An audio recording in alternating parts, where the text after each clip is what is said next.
देखु पानिया जल समस्या को नहीं लोकंर सहयोग मु कामना करी संपूर्ण पदक्षेप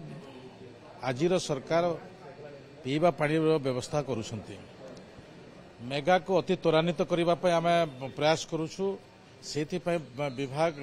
संपूर्ण भाव में तार तत्परता प्रकाश करुछि। द्वितीय कथा है विगत दिन में जड़े विधायक भी 10टी ट्यूबवेल नेहुरा होते आज आम ओडिशा प्रदेश जनसाधारण को प्रतिनिधि माध्यम प्रशासनिक अधिकारी माध्यम ग्रीभांस माध्यम जिते ट्यूबवेल आसीथिला आम 24,000 ट्यूबवेल आम ए वर्ष खोलिबार संकल्प नहींछु एवं से अधिकार आम जिला को दे दीछु कल समस्त कलेक्टर को से अधिकार देइछु। वर्तमान 8,500 पाखापुखी ट्यूबवेल खोला है आम ए भितर आम सब ट्यूबवेल खोलिबापई आम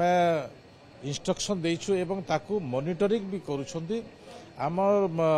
प्रेस रु धरिकरा इलेक्ट्रोनिक्स मीडिया पर्यंत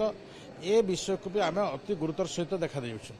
मेगा प्रकल्प जोठी चली जदि सेठी पानी क्राइसिस अच्छी क्राइसिटी अच्छी तो से अंचल को मेगा कंपनी माध्यम आम पानी टैंकर माध्यम आम जोगे देवु एवं सरपंच मान को भी अधिकार देउछु आम से माने भी आज जोठी पानी अवस्था अच्छी से पानी देवार व्यवस्था करेंगे।